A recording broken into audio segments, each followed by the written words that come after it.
نے دعا مانگی، اے اللہ نعمت کے زوال سے بچا کے رکھنا، زوال نعمت سے بچا۔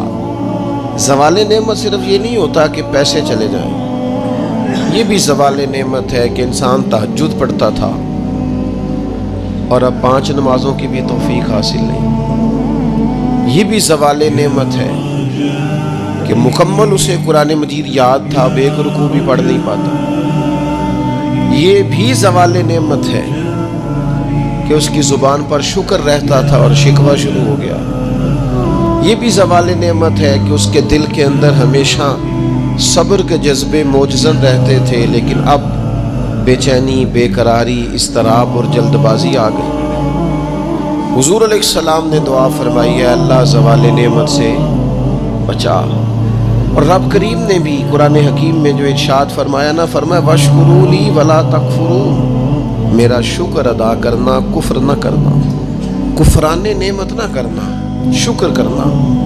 نعمت انسان کو ملتی ہے، لیکن کچھ لوگ اس نعمت کے بارے میں فتنے اور آزمائش کا شکار ہو جاتے ہیں۔ بڑا بڑا عروج لوگوں کو ملا، لیکن وہ سنبھال نہیں پائے اپنا عروج، اس کا دفاع نہیں کر پائے، اس سے کوئی کام نہیں لے سکے۔ اللہ تعالیٰ نے جو بلندی عطا فرمائی تھی، اس بلندی اور اس بڑی گہری چھاؤں میں لوگوں کو نفع نہیں دے سکے۔ قرآن مجید نے عروج و زوال کی جو داستان بیان کی ہے، اس میں ایک داستان بنی اسرائیل کی بھی ہے۔ قرآن مجید فرقان حمید کو آپ دیکھیے، یا بنی اسرائیل اذکروا نعمتی التی انعمت علیکم وانی فضلتکم علی العالمین، اے یعقوب علیہ السلام کی اولاد، میرا وہ احسان یاد کرو، میری وہ نعمتیں یاد کرو جو میں نے تم پر کی تھی، وانی فضلتکم علی العالمین، اور میں نے تمہیں جہان والوں پر فضیلت عطا فرمائی۔ ایک یہ دور ہے، من و سلوہ اتر رہا ہے، دریا رستہ چھوڑ رہا ہے، حضرت موسیٰ کلیم علیہ السلام کی انہیں سایہ شفقت اور رحمت حاصل ہے، ایک یہ وقت ہے، لیکن کیا کیا انہوں نے؟ اللہ کے ہر حکم کی نافرمانی شروع کر دی۔ انہیں کہا کہ من و سلوہ سنبھال کے نہ رکھنا، انہوں نے ناشکری کی اور اسے سنبھال کر رکھنا شروع کر دیا، جو کام بھی کہا گیا اس میں نافرمانی کرتے چلے گئے۔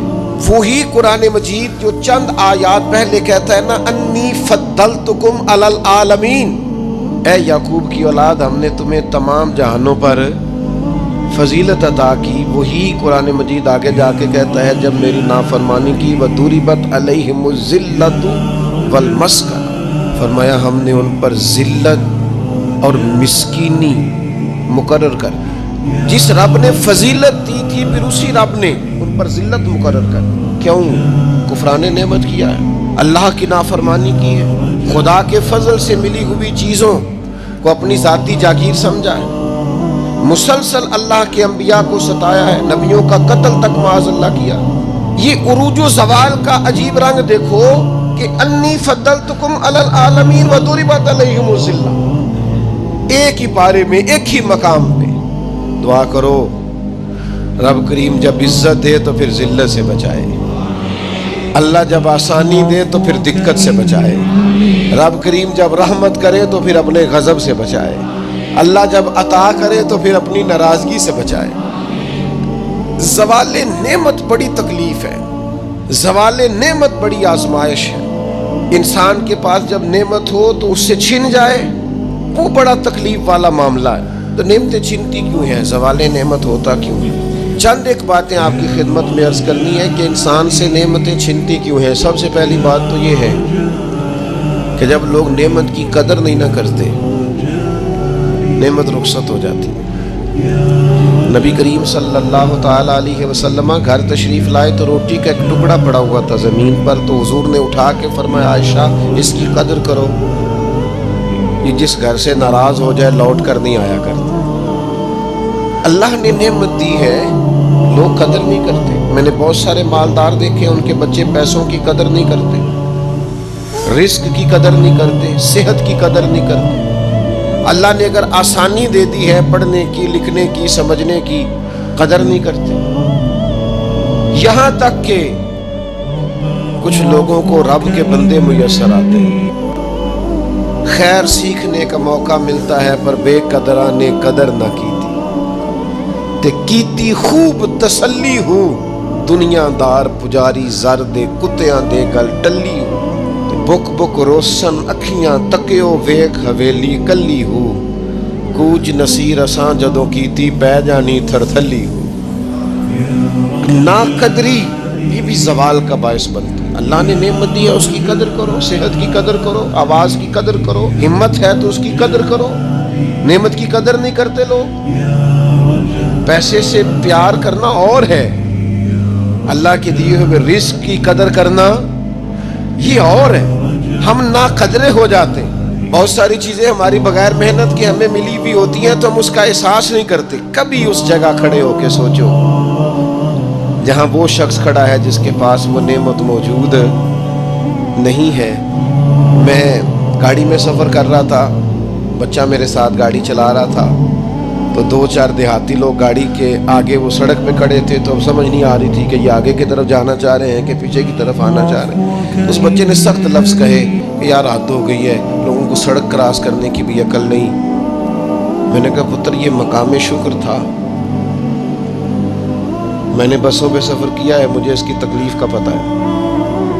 آپ کے نیچے گاڑی ہے اور آپ کو صرف 2 منٹ رکنا ہے کہ یہ گزر جائیں اور آپ اسی پر ہی پریشان ہیں۔ آپ ان کو گزر جانے دیں، آپ بریک لگا لیں، یہ آگے جائیں یا پیچھے جائیں، ٹائم دیں، قدر کریں۔ اگر اللہ نے نعمت دی ہے اسے ذاتی حق نہ سمجھیں۔ ایک تو ناقدری زوال نعمت کا باعث بنتی ہے، پھر ناشکری، جب لوگ شکر نہیں نہ کرتے پھر نعمتیں چلی جاتی ہیں۔ لَإِن شَكَرْتُمْ لَأَزِيدَنَّكُمْ، اگر تم شکر کرو گے تو میں نعمتوں میں اضافہ کر دوں گا۔ اور رب فرماتا ہے وَلَئِن كَفَرْتُمْ إِنَّ عَذَابِي لَشَدِيدٌ، اگر تم نے کفران نعمت کیا تو میرا عذاب بھی بڑا سخت ہے۔ تو اس عذاب کا ایک معنی یہ بھی علماء نے کیا ہے کہ وہ نعمت تم سے چلی جائے گی اگر شکر نہیں کرو۔ کفران نعمت کرو گے، ناشکری کرو گے، وہ نعمت رخصت ہو جائے گی۔ بہت سارے لوگ ہیں قدر ہی نہیں کرتے۔ جہاں بھی آپ ہیں، جس مقام پر بھی ہیں، جہاں بھی ہیں، آپ کا سینہ ہر وقت چوڑا ہونا چاہیے۔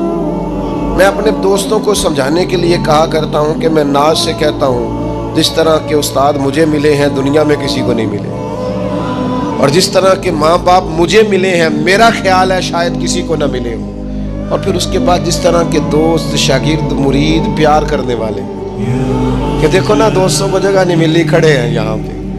تو میں پھر کبھی کبھی ناز سے کہا کرتا ہوں خدا جانے بلندی ہے کہ پستی، پر جہاں میں ہوں وہاں کوئی نہیں ہے۔ اب جہاں ہے، جس مقام پر ہے، آپ کی طبیعت شکر کے اندر ڈھلی ہوئی ہو۔ ایک ہمارے ہاں بچہ پڑھا کرتا تھا تو اچھے کھاتے پیتے گھر کا تھا، تو ہر وقت کی لڑائی، فلانی چیز نہیں ملی، فلانی چیز نہیں ملی، ہر وقت کا رٹا۔ تو مدرسے میں بچے کام لگے ہوئے تھے، تو ہماری مسجد کی نا چھوٹی مسجد کی کھڑکیوں سے مدرسہ نظر آتا ہے۔ میں نے اسے کہا پتر وہ دیکھ ذرا کیا ہونے لگا ہے۔ تو مزدور نے پونا کھولا، دوپہر کا ٹائم تھا، پھر اس نے ہاتھ دھوئے، پونا کھولا، پانی رکھا، پھر وہ چھوٹا سا توڑا تھا سیمٹ والا وہ بچھا کے اس پر وہ بیٹھ گیا۔ پھر اس نے جب وہ کھولا نا پونا تو اس میں سے جو روٹی تھی وہ کافی ساری، اچار وغیرہ، سالن، وہ کچھ پونے کو بھی لگ گیا تھا۔ پھر اس نے جس شوق سے بسم اللہ پڑھی ہے نا،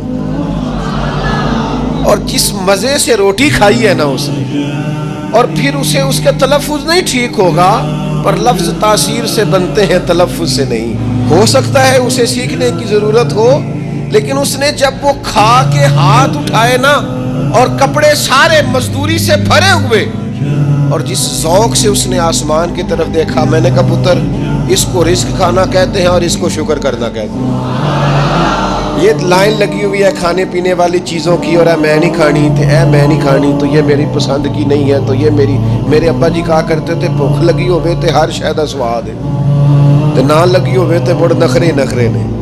نہ قدری اور نہ شکری یہ زوال نعمت کا باعث بنتی۔ کبھی نہ شکری نہ کرے، جو چیز ہے اس پر خدا کا ڈھیروں ڈھیر شکر ادا کرے، اور ہر حال میں شکر ادا کرے۔ کہے مالک نے جو مجھے دیا ہے کرم ہی ہو گیا، جو اللہ نے مجھے عطا کی ہے اس پر اس کی رحمت ہو گئی، فضل ہو گیا، حضور علیہ السلام نے فرمایا 70,000 لوگ ہوں گے جنہیں رب حساب کے بغیر جنت عطا کر دے.